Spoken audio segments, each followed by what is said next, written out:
kind of standard, RFPs or contracts that you would send out, so I contacted both of them. They're obviously bigger municipalities than we are. Is that why, but there's a significant cost difference between Yes. the two of them, and I was interested in.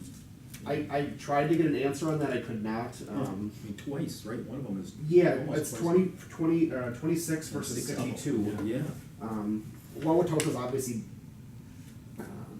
they use SB Friedman, which is a little more specialized than, I think, Vicker, I think, who did the Waukesha one, so they might have more specific data in there.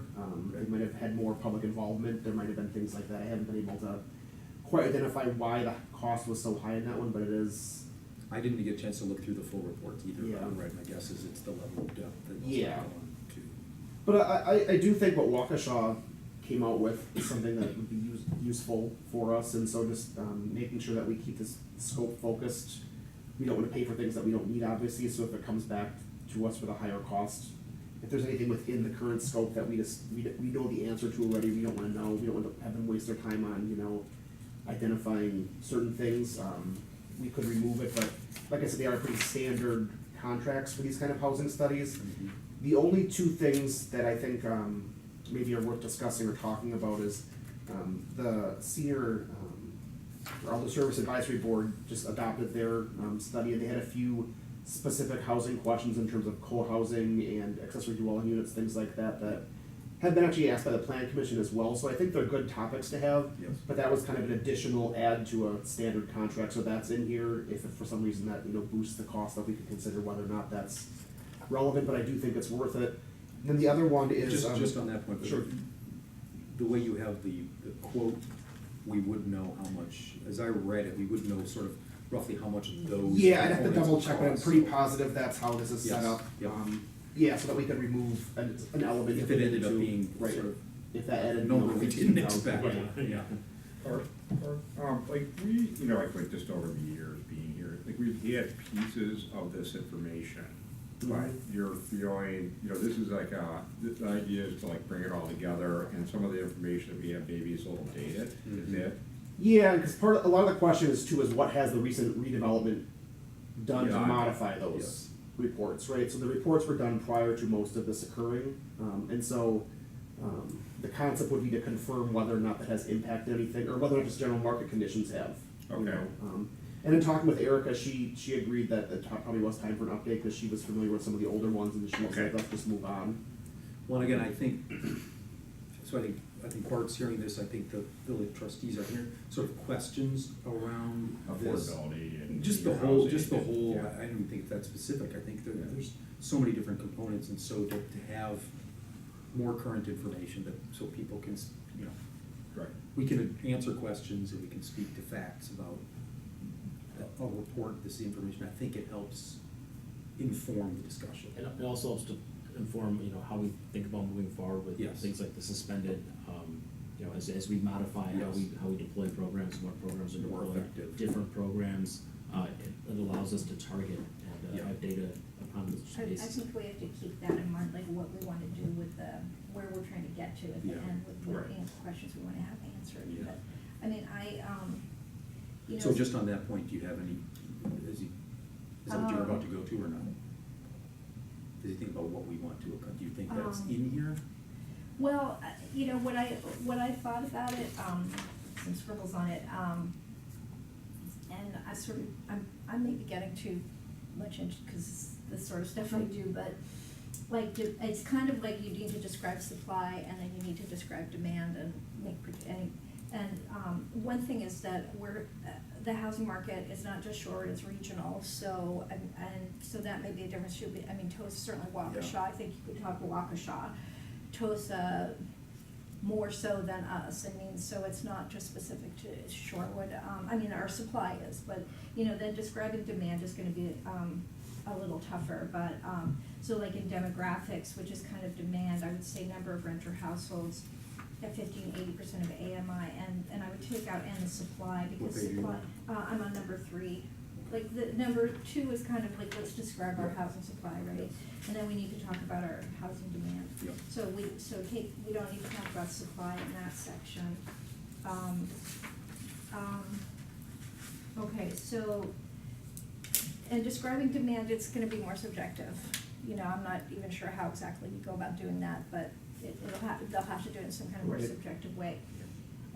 The notes I was making is that the market meets whatever the housing demand is to the extent it can. I mean, the question is, what's met by the market, either our market supply and then the aspects of demand that are not gonna be met by the market, right? So those aspects of demand, if it's, you know, affordable or very affordable housing, if it's, housing with, four-bedroom housing, you know, something that people always complain that we don't have, housing for disabilities.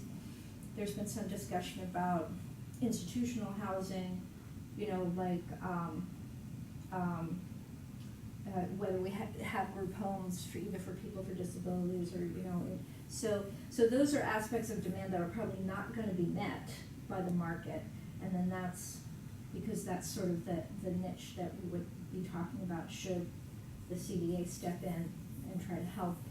You know, because we don't have to, if the market's gonna meet, like if we have, the market for, you know, apartments with rent over $3,000 is limited. The market for apartments with rent under $1,000, I mean, there's a huge demand for that, right? And so I guess the question is, like, what areas of demand, and then, so we have a range of demand, and we know what our supply is. So we're meeting some demand, but not all. So I think the question is to try to identify what's out there in terms of demand that we're not meeting. And we may not wanna meet it. I was just gonna say, yeah. We may not want to. Yeah. But. How do you get, how do you get, I'm assuming they get at some of that in the report, but you have to probably make specific requests around that, like, you know, housing for special needs, for instance, like how they, you know, I've heard that, and, you know, there's a demand for that in the community, but how do you, you know, how do you quantify that? You know, there's probably, I think the people here in Shorewood have a good ways of quantifying that. How's that included in the study? I don't know. Yeah, it probably is more subjective, whether it's through, Yeah. you know, interviewing realtors who know what specific people are looking for, niche markets like that. That's the benefit of hiring a housing consultant who knows where to pull that data from, because I don't honestly Do they know where talk to to pull it community from. groups, so I guess is what I'm wondering, if you expect that, or is Yeah, there- so in here, there is a public participation where they're asked to engage with the community in some level, and so if our question is specific to that, I would hope that they would be able to tell us in their proposal how they're gonna meet that requirement. Okay.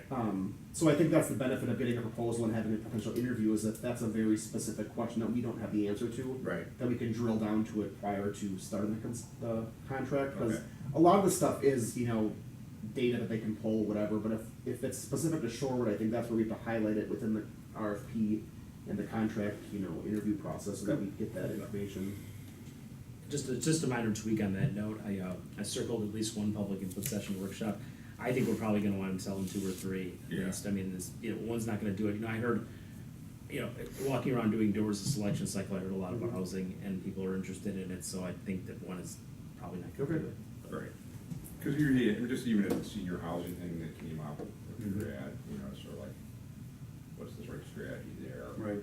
But then, I know you talked with Beth. Yep, You know, yep. she's got some. you know, Yeah, there's a small ideas. group that's Yeah. definitely trying to, you know, find some solutions for their needs, so it's out Yeah. there. Well, I guess I get back to you.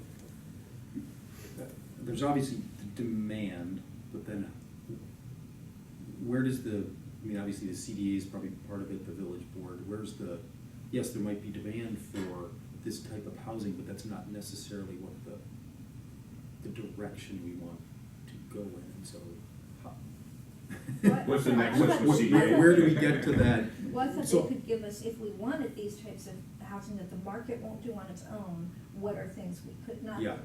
how could we do it? Yeah, not that we would. Not but that we just- would, Right, but. Okay, yeah, I like Yeah. that, yes. Although if we're I mean, I was gonna actually suggest fewer, not having it, but because, public session, because this is really like, we're just kinda getting the. Yeah, I was the wondering data about from that, them. right. But, I mean, I think one is certainly good for people who this is their real issue, to just be able to come and give that perspective. I think that's. But to be pretty clear in that session, that it's, you know, we're not saying that this is going to you're coming to tell us what you want and it's going to happen. I think we're trying to be informed about, yes, we certainly want to take it into Yeah. the study, but I think it's very important to manage expectations Yeah. in that process. Go ahead.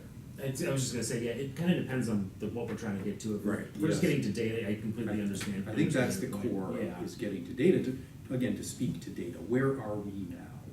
That's, right? Yeah, because that's, in the transportation study, that's come up as well too, is the difference between a public town hall and the difference between a focus group or between the contractors being able to call up a realtor, like, it doesn't have to be a public town hall for them to gather information, Right. right? We're hiring them to get this, how they get it and bring it back to us is great, but the town hall really is for if you're intending on getting general public comments, right? So, in the transportation study, right, they're doing a lot of technical data analysis behind the scenes, and they want to reach out to the public to make sure that all the things that they're not seeing in that data is being covered. Yes. So, there's a lot of discussion and demand for a lot of public meetings in that regard, and I'm hoping that we're meeting those things, but just to be clear, behind the scenes, they are still fully capable of, calling up an individual and saying, hey, we're seeing Right. this, and we Yeah. think you're in charge of that, how's this working? So, there's a public aspect to it, but then behind the scenes, there's also plenty of opportunities for people to weigh in specifically. And I'm sorry, this plan, is it currently that we would not interview? Did it say we would It's, not? the general template is set up that we're not expecting to, but if we get, Because I would, again, I think this would be a Yeah. really good dialogue to have with the. yeah, I noticed that too, the general template. To get their thoughts on, here's what we're Yeah. thinking, would you recommend multiple because of these reasons or none, or? Yep, that's an easy fix. I noticed that too this morning when I was reviewing it before, the meeting, that I think that's just the standard and I really template, like, but I think it's really good to. we seem to interview every single time that we. And I that think I've we been learn a through, lot it makes about those sense. interviews. Right, yep. So yeah, I can clarify that for sure. I'm not sure where it is, but I did see that. And then back to, I think, something Trustee Lincoln might have said, is there, back to, you said it too, the programs that we might contemplate, I mean, is that, again, given their experience, expertise, Mhm.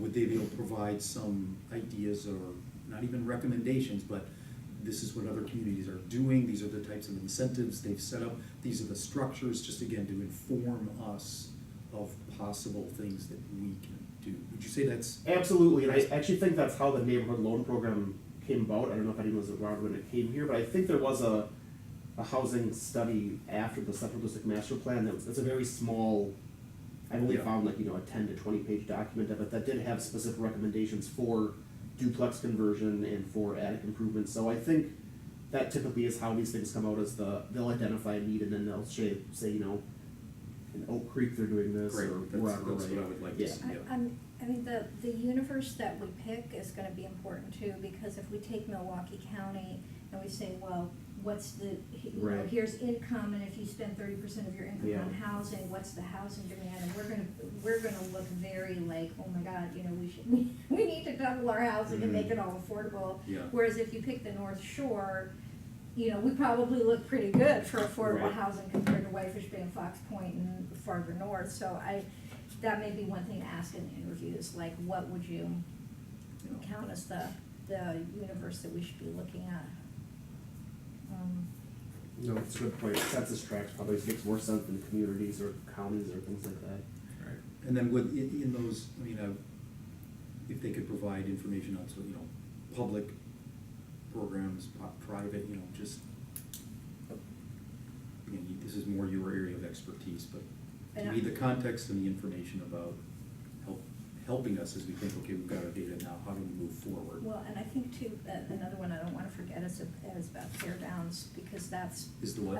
Tear Oh. downs, because, that's, happens a lot more in Whitefish Bay. Yeah, I it think really that it has- does. It's Yeah. crazy up there. It is, yeah. But it hasn't really hit here, and I No. don't, except for one, and I don't know why, but I mean, that's like, is that something that is gonna be coming down the road and we're gonna be dealing with, so, Are you saying like a policy on that, or just This is what's office happening in the price. marketplace? In terms of what would be in the, are you- Um, their recommendations on how to address? Well, or if they, or why it's why is it, what are the market conditions in Whitefish Bay? Is like housing that just, I don't think housing is that much more expensive in Whitefish Bay. I don't know, it's very curious. Maybe it's a zoning thing, maybe we already have zoning that limits it happening here, so I don't know. It's really odd, but, so something that, if it's like a market trend that we're seeing in other places, is that market trend gonna come and hit us, or are we not gonna see it? Because because if it is, I mean, then I think as a board, we'd start saying, or the Yeah. plan committee, we'd say the plan Yes. commission start looking at this, Yep. and, just weighing the question, not saying one way or the other, but just weighing the question. That's an interesting Get in front of it. discussion, right? Yeah. That's a really cool. Yeah, I don't know, I mean, it's kind of a tricky study, actually, it's not, Yes. it seems, Well, it that's seems why we- straightforward. It seems straightforward, but Yeah, it really isn't, it's but I mean, not. what we tell them as to what, do we see ourselves as supplying housing? I mean, I think we certainly wanna start with like people who live in Shorewood now, but, I mean, we already kinda know that, right? I mean, we need, I think most older people want condo units to Yeah, move we got a to. lot. And there's a real lack of supply of that, and then I think families want another bedroom. Mhm. So, I mean, I don't know, what else do you say but then once you say, okay, people outside of Shorewood, well, what people are we talking about? So, I don't know. Yeah, no, it's the point of it being a straightforward study, I guess. That's my concern, is that you'll hire a consultant who does this on a day-to-day basis, and they spit out a report and say, yep, here it Yep. is. Yeah. And we have specific questions. I think the tear down one's an interesting one. Whether or not it's a big problem right now, I don't know, but it's an interesting specific question to our market, right, that they probably Yeah. don't generally do, so. And kind of a forward-looking, Yeah. I agree, we have more, Yeah. but I get the feeling that the objective of this report is around some more nuanced questions. Yes. Like, we wanna know the data, but you also wanna